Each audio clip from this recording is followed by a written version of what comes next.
Commander Minho walked slowly through the long hallway of the Galactic Council building. His boots made soft sounds on the smooth floor. The walls were covered with pictures of thousands of different alien species all living together in peace. His heart was beating fast, but he kept his face calm. Today was the most important day in human history. Behind him walked 5 other humans from Earth. They had traveled across the galaxy to be here. Soyan was the best diplomat on Earth. She could speak 7 alien languages and knew how to talk to any species. Jinwoo was their top scientist who understood alien technology better than anyone.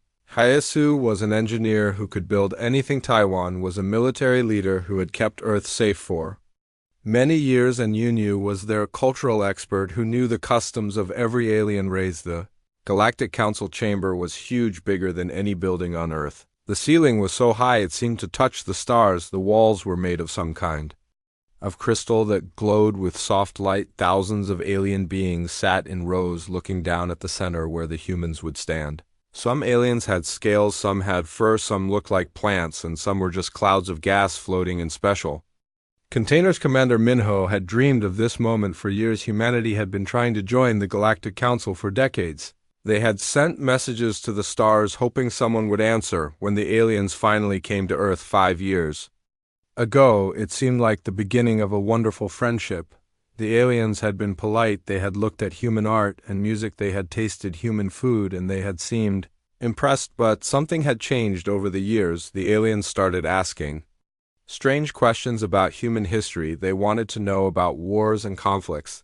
They asked about human emotions like anger and jealousy. They seemed worried about something. The humans tried to explain that they had learned from their mistakes, that they were peaceful now, that they only wanted friendship. The council speaker was a tall alien with silver skin and 4 arms. Its voice was like the sound of wind through metal. When it spoke, the being had no face that humans could understand, just a smooth head with patterns that changed color when it was thinking. All around the chamber, other aliens were making sounds that might have been talking or might have been something else entirely. Minho and his team walked to the center of the chamber, where a small platform waited for them. The platform was made of the same glowing crystal as the walls. When they stepped onto it, the platform began to rise slowly, carrying them up so that all the aliens could see them better. The sound in the chamber grew quieter as thousands of alien eyes turned to look at the humans. The council speaker raised all 4 of its arms for silence.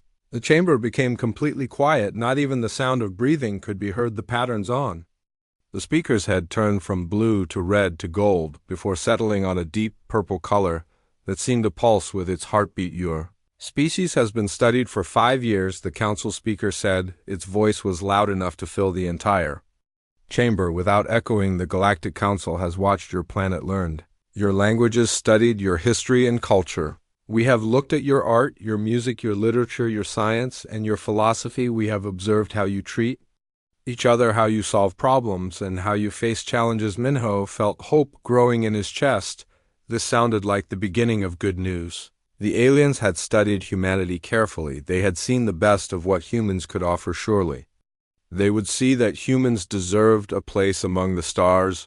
But the council speaker's next words destroyed that hope completely. We have reached our decision, the alien continued. Humanity is not ready to join the galactic community. Your species shows too much violence, too much unpredictability, too much danger to the peaceful civilizations that make up our alliance. The vote has been taken, and it is final. Humanity is rejected from membership in the Galactic Council. The words hit Minho like a physical blow. He felt his knees go weak and had to grab Soyan's arm to stay standing. Behind him he could hear Taiwan making an angry sound and Jinwoo whispering no, no under his breath. The other humans looked shocked and hurt, as if someone had just told them their children had died. But the council speaker was not finished.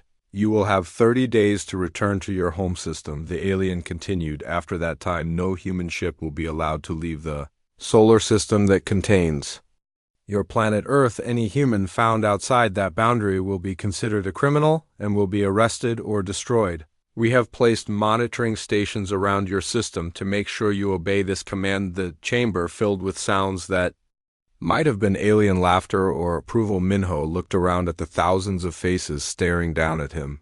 Some looked sad, some looked angry, but most looked satisfied as if they had just solved a difficult problem, the humans were the problem. And now they were being removed. Minho found his voice and stepped forward. "We came here in peace," he said, as loudly as he could. "We brought gifts, we offered friendship, we shared our knowledge and our culture. We have shown you the best of what humanity can be. Why do you reject us?" The council speaker seemed to consider this question. The patterns on its head shifted through several colors before settling on a bright orange. "We have seen your wars, your conflicts, your history of violence. You are a young species, and young species are dangerous. You might start fights, you might hurt others. It might disrupt the peace we have built over thousands of years. It is better to keep you contained until you grow up. Growing up could take 1,000 years," Soyan said, stepping up beside Minho. "You are condemning our entire species to prison for crimes we might never commit." The council speaker made a sound like breaking glass, which might have been laughter. "What can one small species do against the might of 10,000 worlds? You have no allies, no advanced technology, no great fleets. Go home, humans. Stay on your little blue planet. Forget about the stars, they are not for you." As the platform lowered them back to the floor, Minho felt something cold and hard forming in his chest. It was not sadness or fear, it was something else, something dangerous. The other humans gathered around him, and he could see the same feeling in their eyes. They walked out of the chamber in silence. The aliens watched them go, making sounds that definitely sounded like laughter. Now some of them were pointing at the humans and making gestures that seemed mocking. The great friendship between species that humanity had dreamed of was over before it had even begun. Outside the council building, the alien sun was setting, painting the sky in colors that had no names on Earth. Their ship was waiting for them, a small vessel that looked primitive compared to the giant alien ships floating in the sky. The humans climbed aboard without speaking and prepared for the long journey home. As their ship lifted off from the alien world, Soyan finally spoke. "They think we are nothing," she said, looking out at the stars. "They think we will just give up and hide on Earth forever." Minho was staring at the council building, growing smaller below them. "Let them think that," he replied quietly. "We have work to do. When we get home, we will show them what humans can really do when we put our minds to it." The ship turned toward Earth, carrying 5 humans who had left as diplomats and were returning as something else entirely. The galaxy had made its choice, and now humanity would make theirs. The age of begging was over. The age of building was about to begin. 5 years had passed since the great rejection, and Earth looked very different now, but only if you knew where to look. The aliens watching from their spy satellites in space saw the same blue and green planet with the same cities and the same people going about their normal lives. What they could not see was the incredible transformation happening beneath the surface. Deep under the Pacific Ocean, engineer Hayasu stood in a massive construction bay that stretched for miles in every direction. The water above was held back by energy shields that made the ocean look like a glowing blue ceiling. Hundreds of workers in protective suits moved around her, welding, cutting, and assembling pieces of something that had never been built before. "Look at her," Hayasu said to her assistant Donghae as she pointed at the massive shape taking form in the center of the bay. The warship was beautiful in a terrifying way, longer than the tallest buildings on Earth and covered in weapons that could destroy entire cities. Its hull was made of a new metal that human scientists had invented, something stronger than anything the aliens had ever seen. "How many more ships do we need?" Donghae asked as he checked the readings on his tablet. "General Taiwan wants 1,000 ships in the first wave," Hayasu replied, wiping sweat from her forehead. "We have built 600 so far, but we need more. The aliens think we are weak and defeated, but when we show them our fleet, they will understand their mistake." Far above them on the surface of the Earth, people went to work in offices and factories that looked normal from the outside. But inside these buildings, the greatest minds of humanity were working on projects that would change the galaxy forever. Scientists were developing new weapons that could cut through alien shields like paper. Engineers were designing armor that could protect human soldiers from any alien weapon. Doctors were creating medicines that would let humans live and fight in any environment. On the dark side of the moon, where no alien spy could see, Dr. Jinwoo was working on the most important project of all. He had been studying alien technology for years, trying to understand how their ships could travel faster than light the aliens used. something called hyperspace, but their method was slow and predictable. Human ships would need something better. The breakthrough came on a cold Tuesday morning when Jinwoo was drinking his third cup of coffee and staring at equations that filled an entire wall. His partner, Dr. Yunyu, was running tests on a small device that looked like a metal ball covered in blue light straw. "It now," Jinwoo said, rubbing his tired eye. Sunju pressed a button and the metal ball disappeared. There was a flash of light, and suddenly the ball was on the other side of the laboratory. It had traveled 50 feet in less than a second without passing through the space in between it. "Works," Jinwoo whispered, staring at the ball. "It actually works. What they had created was not just faster than light travel, it was instant travel anywhere in the galaxy. A human ship could appear right next to an alien world without warning, attack, and disappear before the aliens could respond. It was the perfect weapon for a species that had been underestimated. Meanwhile, in the asteroid belt between Mars and Jupiter, Captain Bora was training the new human space marines. These were not the same humans who had gone to the Galactic Council 5 years ago begging for friendship.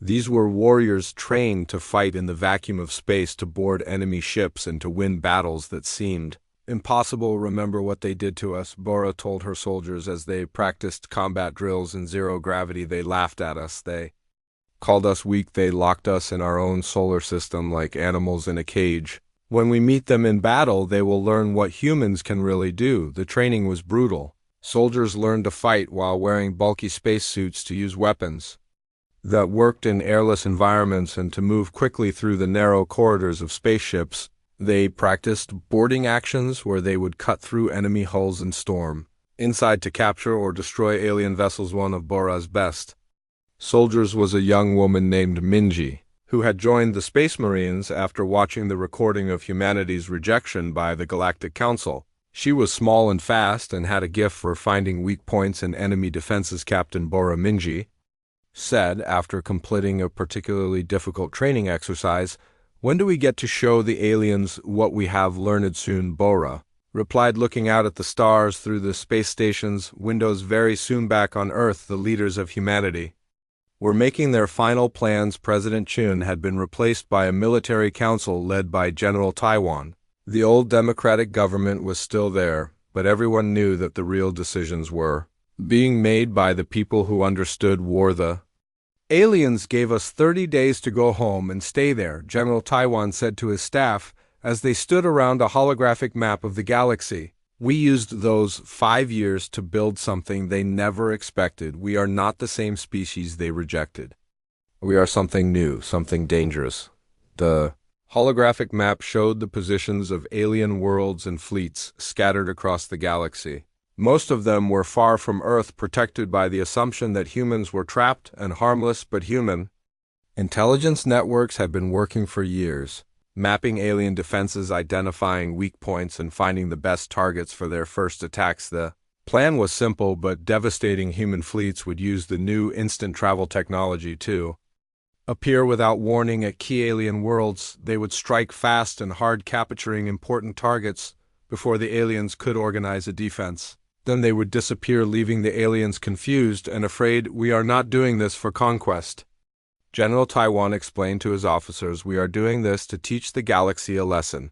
They thought they could treat humanity like children, lock us away, and forget about us. They were wrong." The first target had already been chosen: Kepler Prime, homeworld of the Tall Ones, who had laughed the loudest when humanity was rejected from the Galactic Council. It was a beautiful world with purple oceans and golden cities inhabited by aliens who had never seen war in their entire lives. They would be the perfect example of what happened to species that underestimated humanity. Admiral Sungwon had been chosen to lead the first attack. He was a calm man who had spent years studying alien military tactics and finding their weaknesses. His flagship, the Vengeance, was the largest and most powerful ship in the human fleet, equipped with weapons that could destroy entire cities and shields that could withstand any alien attack. The day of the first strike was approaching. Human ships were moving into position throughout the galaxy, their crews ready for battle that would change everything. The aliens still thought humans were defeated and contained on their homeworld. They had no idea that 1,000 human warships were already in their space waiting for the signal to attack on Earth. People continued their daily lives not knowing that their species was about to become the most feared military force in the galaxy. Children went to school, workers went to their jobs, and families gathered for dinner. But deep underground and in the darkness of space, the greatest war machine in human history was preparing to reveal itself. The age of human weakness was ending. The age of human strength was about to begin. The attack came like thunder from a clear sky. Admiral Sung-won stood on the bridge of his flagship, the Vengeance, as it materialized above the alien world of Kepler Prime. The planet was beautiful beyond imagination, with purple oceans that sparkled like jewels and golden cities that seemed to glow in the light of their alien sun. The tall ones who lived here had never seen war, and their world showed it all. "Ship's report," Admiral Sung-won said into his communications device as he looked at the tactical display showing the positions of his fleet. 100 human warships had appeared instantly in the space around Kepler Prime using the new travel technology that the Arjinwu had perfected. The aliens below had no warning, no time to prepare, and no idea what was about to happen. "Admiral, this is Captain Aho on the Swift Justice," came a voice through the communicator. "We are in position and ready to begin the attack. The alien defense fleet is scrambling, but they are moving too." Slowly, Admiral Sung-won nodded as he watched the alien ships trying to organize themselves into some kind of formation. Their vessels were elegant and beautiful, designed more for ceremony than for battle. They moved with the grace of dancers, but they had the fighting power of children playing with toys. "Remember our orders," Sung-won said to his fleet. "We are here to make a point, not to commit genocide. Target their military installations, government buildings, and defense stations. Leave the civilian areas alone. We want them to remember this day, not curse our names forever." The battle began with a sound like breaking glass as human energy weapons fired for the first time in anger. The aliens had shields, but they were designed to stop the slow, careful weapons that other aliens used. Human weapons were different, faster, more powerful, and completely unexpected. The first alien ship to be hit simply exploded in a ball of fire that lit up the dark space around the planet. On the surface of Kepler Prime, the golden cities were in chaos. Tall ones with their silver skin and graceful movements were running through the streets, looking up at the sky where strange new ships were fighting their defenders. The sounds of battle echoed across the planet as human ships destroyed alien military bases with precise strikes that left nearby civilian buildings untouched. Captain Youngmin was leading the ground assault from his dropship as it fell through the planet's atmosphere toward the capital city. His space marines were ready for battle, wearing the new armor that could protect them from any alien weapon. The dropship was invisible to alien sensors, using stealth technology that humanity had developed in secret. "Prepare for landing," Captain Youngmin told his soldiers as the dropship touched down in the center of the capital city. The golden buildings around them were beautiful, but empty, most of the aliens having fled when the shooting started. "Remember, we are not here to hurt civilians. We are here to capture the government and make them understand that humanity is not weak." The Space Marines moved through the city like ghosts, using their superior training and equipment to avoid alien security forces. The few aliens who tried to fight them were quickly overwhelmed by human tactics that they had never seen before. Human soldiers could appear from nowhere, strike hard, and vanish before the aliens could respond. Meanwhile, in space, the battle was already over. The alien defense fleet had been completely destroyed, their elegant ships now floating debris around the planet.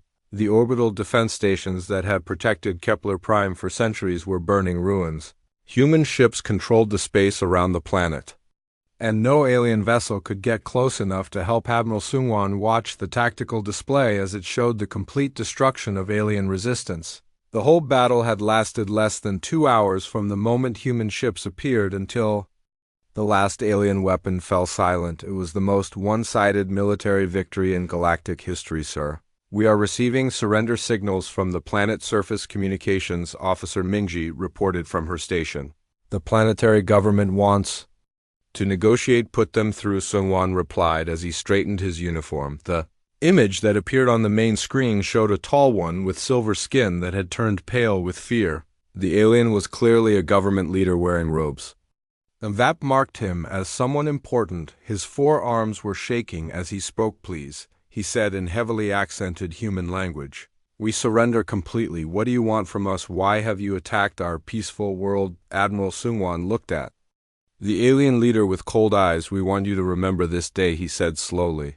We want you to tell every species in the galaxy that humanity has returned to the stars. We want you to understand that we are not the weak, defeated race you thought we were. But why? The alien leader asked, tears running down his silver face. Why attack us? We never hurt you. We only voted as the council told us to vote. That is exactly why, Sungwon replied, because you followed orders without thinking, because you voted to cage an entire species without understanding what you were doing. You thought there would be no consequences for your actions. You were wrong. On the planet's surface, Captain Youngman had reached the government building where the planetary leaders were hiding. His space marines had encountered no real resistance, the aliens being completely unprepared for this kind of warfare. The building was a work of art, with walls that seemed to be made of liquid gold and ceilings that showed moving pictures of alien history. The government officials were huddled in their council chamber, a group of tall silver beings who had probably never seen violence in their entire lives. They looked at the human soldiers with a mixture of fear and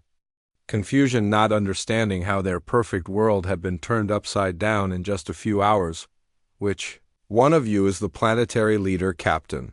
Youngman asked as he removed his helmet to show his human face. An elderly alien stepped forward, his silver skin covered with patterns that showed his age and status. I am first speaker Veleth, he said in a voice like wind chimes. What do you want from us? Captain Youngman looked at the alien leader with the same cold expression that Admiral Sungwon had shown. We want you to send a message to the Galactic Council, he said. Tell them that humanity remembers every insult, every laugh, every vote to keep us locked away.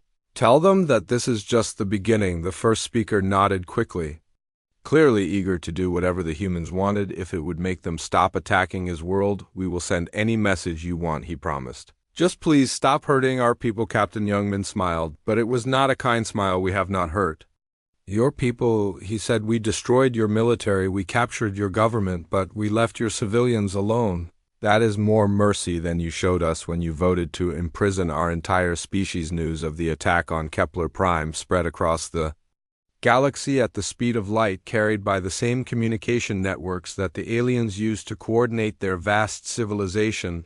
The reaction was immediate and intense. Species that had laughed at humanity 5 years ago were now demanding emergency council sessions to discuss the threat. The great powers of the galaxy suddenly realized that they had made a terrible mistake.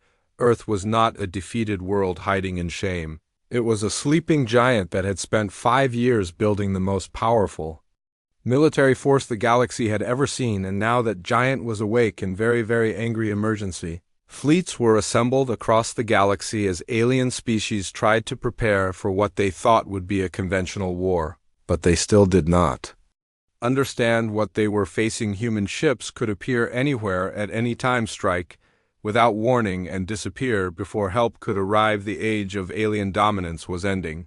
The age of human expansion had begun.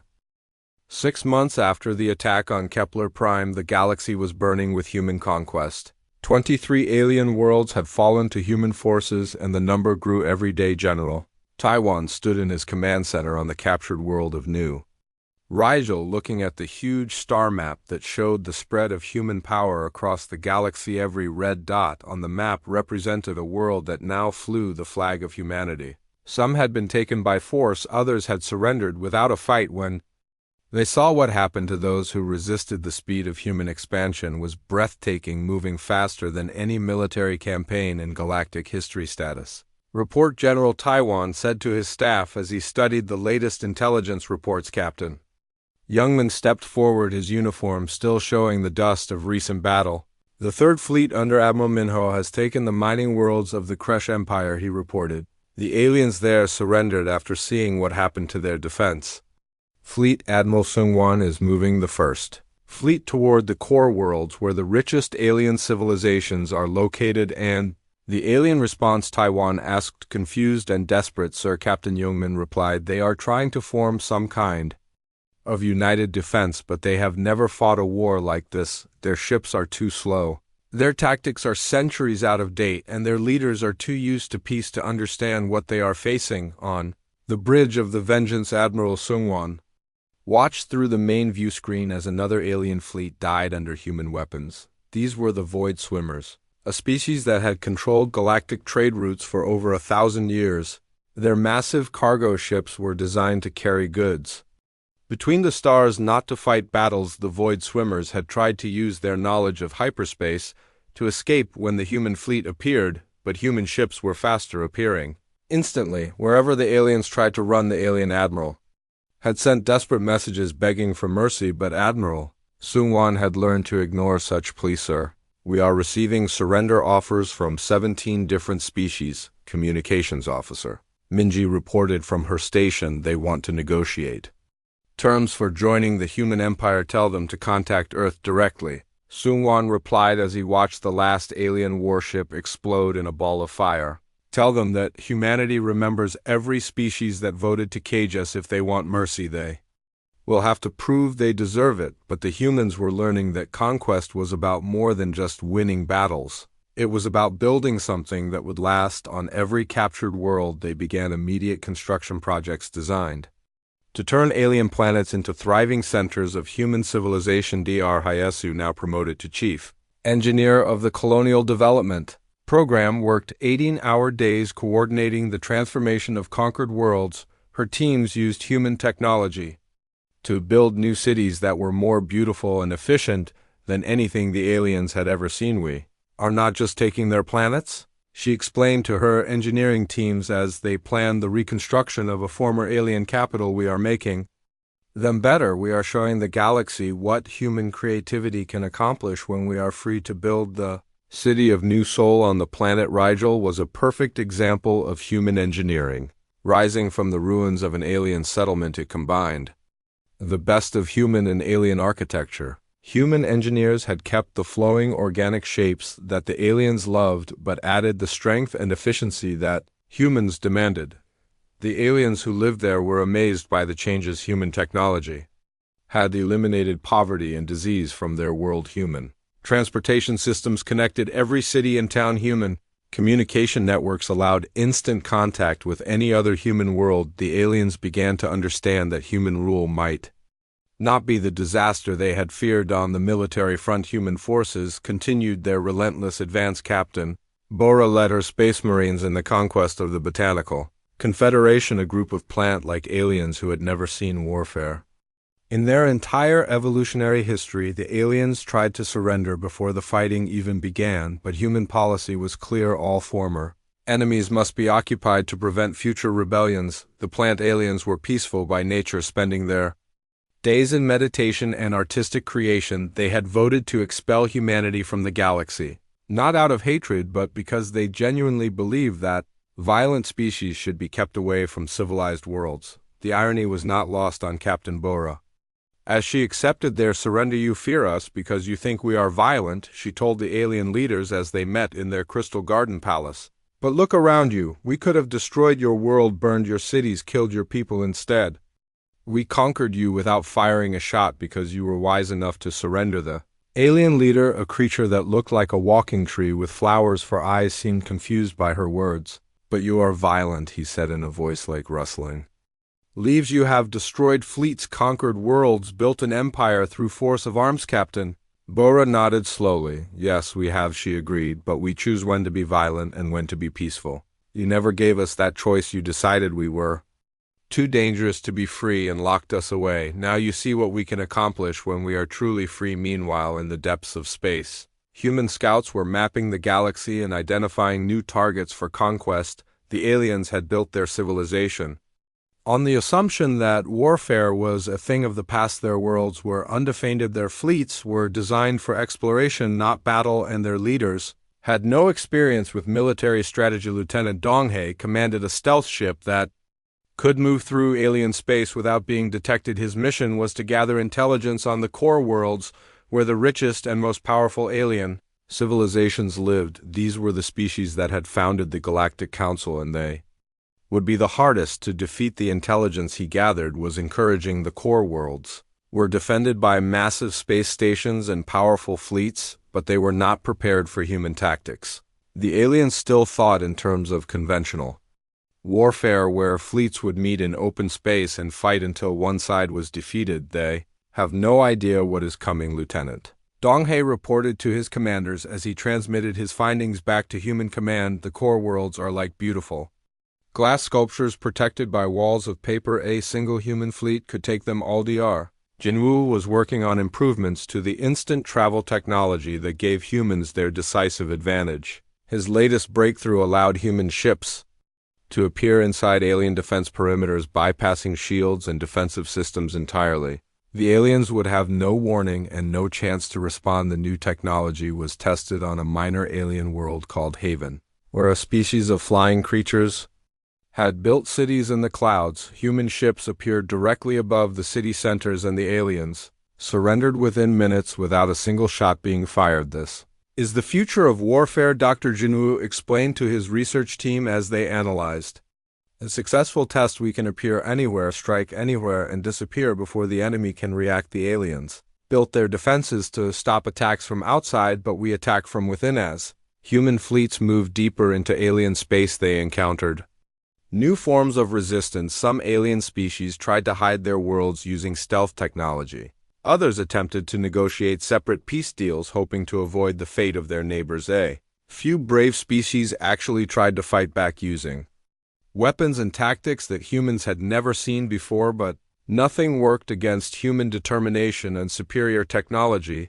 The stealth fields were penetrated by human sensors. The peace negotiations were rejected by Earth Command, and the alien weapons were neutralized by human defenses. Every form of resistance only delayed the inevitable. The galaxy was learning a hard lesson about the consequences of underestimating humanity. The species that had once laughed at human weakness were now fleeing before human strength. The civilizations that had thought themselves superior were discovering that they were hopelessly outmatched. And in the command centers of the human fleet, the former diplomats who had once begged for acceptance were now the conquerors who decided the fate of worlds. The galaxy had rejected them when they came in peace. Now it would accept them as they came in war. 2 years after the first human attack, the Galactic Council finally managed to organize a response. The emergency had brought together species that had been enemies for centuries, uniting them in their fear of human expansion. The Grand Alliance fleet was the largest military force ever assembled in the history of the Galaxy Council. Speaker Velith stood before the massive fleet gathered at Harmony Station. The same silver being who had expelled humanity from the Council was now desperate to find a way to stop them. The fleet stretched as far as the eye could see. 10,000 ships from over 100 different species, each one a masterpiece of alien engineering.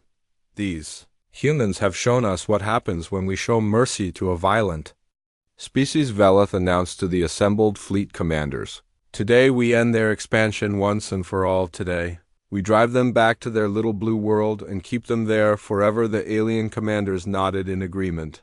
Their various forms of communication creating a symphony of clicks, whistles, and electronic sounds. They had all seen the reports of human attacks, the burning worlds, and the conquered fleets. Every species in the galaxy now knew that humanity was the greatest threat they had ever faced. The Grand Alliance fleet was impressive by any standard. Each ship was larger and more powerful than anything Earth had possessed before the war. The aliens had combined their best technology, creating vessels that could destroy planets and shields that could stop any known weapon. Their formation was perfect, their coordination was flawless, and their confidence was absolute. Admiral Sungwon watched the approaching alien fleet from the bridge of the Vengeance. His human ships were hidden in the darkness between stars, waiting for the perfect moment to spring their trap. The aliens were moving in the same predictable formation they had used for centuries, completely unaware that warfare had changed. All ships prepare for Operation Thunderstorm, Sungwon said into his communicator as he studied the tactical display.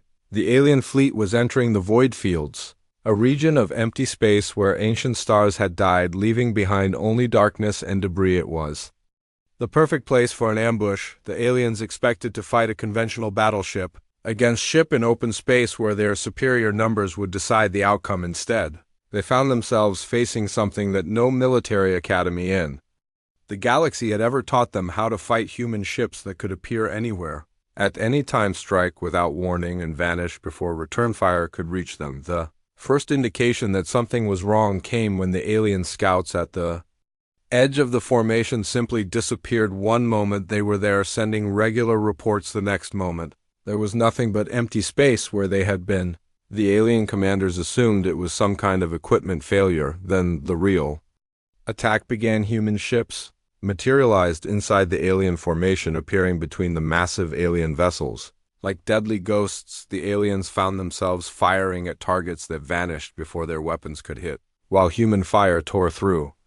Their shields like paper, their perfect formation collapsed into chaos as ship after ship exploded in brilliant flashes of light. Captain Yeho commanded the destroyer Swift Justice as it appeared directly behind an alien battleship. The enemy vessel was 10 times larger than his ship, but size meant nothing when you could attack from any angle. The alien ship died in seconds, its hull cracked open like an egg, releasing air and debris into the vacuum of space. It's like watching a master swordsman fight a group of children, Captain Yeho said to his crew as they watched another alien ship break apart under human fire. They have no idea how to fight us. The Grand Alliance fleet had entered the void fields with 10,000 ships, confident in their ability to crush human resistance. 3 hours later, fewer than 1,000 alien vessels remained intact. The rest were destroyed, captured, or fleeing in panic toward the edge of the Galaxy. Council Speaker Velith stood in the command center of the Alliance flagship, watching in horror as his mighty fleet was torn apart by an enemy that seemed to be everywhere and nowhere at once. The tactical display showed red dots appearing and disappearing all around his formation, each one representing a human ship that had struck and vanished. How is this possible? He asked his tactical officer. How can they appear inside our formation without warning? The tactical officer, a spider-like creature with 8 arms, was frantically working at multiple control panels simultaneously. Admiral, their technology is unlike anything we have ever seen.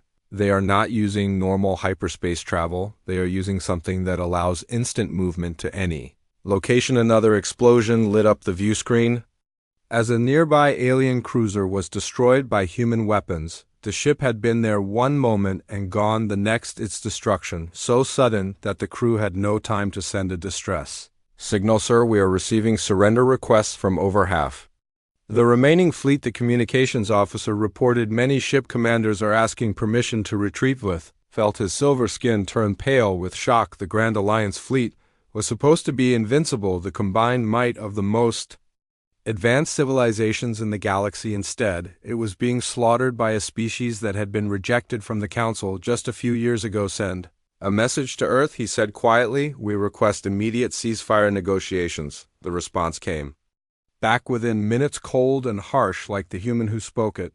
This is Admiral Sungwon of the human stellar fleet. You had your chance to negotiate when we came in peace. Now you deal with us on our terms. Surrender unconditionally or be destroyed. Velith looked around at his remaining ships scattered and broken across the battlefield. The proud fleet that had entered the void fields was now a collection of refugees fleeing for their lives. The humans had proven that they were not just militarily superior, they were so far ahead that conventional warfare was meaningless. We surrender, he said into the communicator, his voice barely a whisper. We surrender unconditionally. The battle was over, but the war was just beginning. News of the destruction of the Grand Alliance fleet spread across the galaxy at light speed, carried by the few alien ships that had escaped the massacre. The reaction was immediate and devastating. Entire star systems declared their surrender to humanity rather than face the fate of the Alliance fleet. Trade routes shut down as merchant ships fled to the safety of neutral space. Governments that had ruled for thousands of years collapsed overnight as their people lost faith in their ability to protect them on Earth. The news was received with quiet satisfaction. The species that had once laughed at human diplomacy were now begging for mercy. The civilizations that had thought themselves superior were learning what it meant to face a truly advanced military force. General Taiwan stood in his command center watching the intelligence reports flow in from across the galaxy. The aliens were in complete panic, their military forces scattered and their governments in chaos. It was exactly what he had hoped. For when he began planning this war, the old galactic order is finished, he said to his staff as he studied the star charts showing Human expansion. The aliens built their civilization on the assumption that they were the dominant species in the galaxy. They were wrong, but victory in battle was only the beginning. The real challenge would be building something better than what the aliens had created. The galaxy was vast and diverse, with thousands of different species, each with their own needs and desires. Managing such a complex civilization would require wisdom as well as strength. Emperor Minho, the former commander who had once stood before the Galactic Council begging for membership, was now the ruler of the greatest empire in galactic history. His palace on New Earth was built from materials gathered from 100 different worlds, a symbol of humanity's transformation from rejected supplicants to galactic conquerors. The message he sent to the surviving alien governments was simple and direct. The old Galactic Council is dissolved. In its place, we establish the Terran Galactic Commonwealth. All species are welcome to join, but they will do so as equals under human leadership, not as masters over human subjects. The age of alien dominance was over. The age of human empire had begun.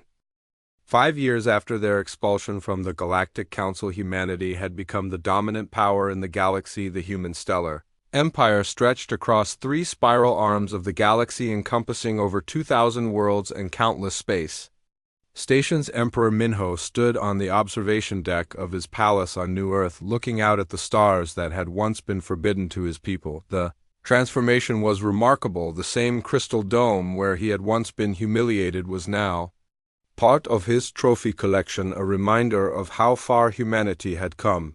The palace itself was a wonder of engineering, combining human efficiency with the most beautiful elements of alien architecture from across the galaxy. Your Imperial Majesty, Admiral Sungwon said as he entered the observation deck. The representatives from the remaining alien governments have arrived for the founding ceremony of the Terran Galactic Commonwealth. Emperor Minho nodded as he watched the ships landing at the palace spaceport. These were not the proud delegates who had once looked down on humanity with contempt. These were the survivors, the species that had learned to accept human leadership rather than face destruction. The ceremony took place in the Grand Assembly Hall, a massive chamber that had been built specifically for this occasion. Representatives from hundreds of species filled the curved seating areas, their various forms creating a rainbow of colors and shapes. The chamber was designed so that every seat had a perfect view of the central platform where Emperor Minho would speak. As Minho walked to the podium, the hall fell silent. The beings watching him represented civilizations that were thousands of years old, cultures that had explored the galaxy when humanity was still living in caves. Yet here they were waiting to hear what this young species would demand of them. The old Galactic Council is dissolved, Emperor Minho announced, his voice carrying clearly to every corner of the hall. In its place, we establish the Terran Galactic Commonwealth. All species are welcome to join, but they will do so as equals, not as subjects. Every world will have representation. Every culture will be respected, and every people will have the right to live in peace. The reaction was mixed. Some aliens seemed relieved that humanity was offering partnership rather than slavery. Others appeared suspicious, wondering if this was some kind of trick. A few looked genuinely hopeful that the new order might be better than the old one, but humanity had learned important lessons during their conquest. The galaxy was too vast and diverse to be ruled by force alone. Real peace required cooperation, understanding, and mutual respect. The humans had proven they could destroy anyone who opposed them. Now they needed to prove they could build something worth preserving. Dr. Jinwoo, now Director of Galactic Sciences, worked closely with alien researchers to push the boundaries of knowledge.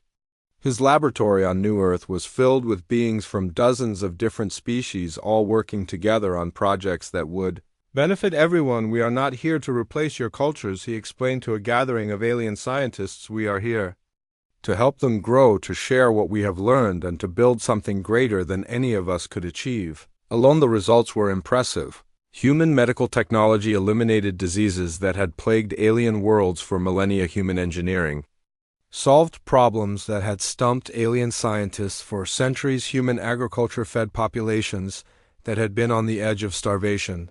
The former enemies found themselves benefiting from human rule in ways they had never expected. The tall ones, who had once laughed at human diplomacy, discovered that human administrators were more efficient and fair than their own leaders. The Void Swimmers found that human protection of trade routes increased their profits beyond their wildest dreams on.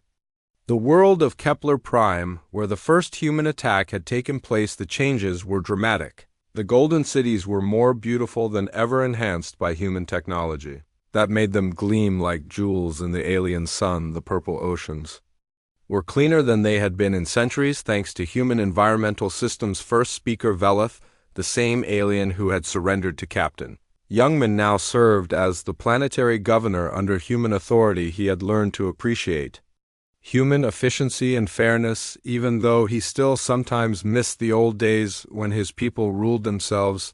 The humans could have destroyed us, he said to his aide, as they walked through the reconstructed capital city. Instead, they made us part of something greater. We are no longer just the tall ones of Kepler Prime. We are citizens of the galaxy. The greatest change was in humanity itself. No longer the desperate species begging for acceptance, they had become the confident leaders of a galactic civilization. Human children, born on distant worlds, grew up speaking multiple languages and understanding dozens of different cultures. They were the first generation of true galactic citizens. Captain Bora, now General Bora, visited schools throughout the Empire where human and alien children learned together. The sight of young humans and aliens playing together, studying together, and becoming friends was proof that the new order was working. Remember, she would tell them, strength is not about how many ships you have or how many worlds you control. It is about what you build with that power, what you create that will outlast youth. Military remained strong, but its role had changed from conquest to protection. Human fleets patrolled the galaxy not to attack new worlds, but to defend the peace they had created. Pirates and raiders who had once terrorized merchant ships now fled at the first sign of human warships. Admiral Sungwon, now retired but still respected, often spoke to military academies where human and alien officers trained together. The old ways of war are finished, he would tell them.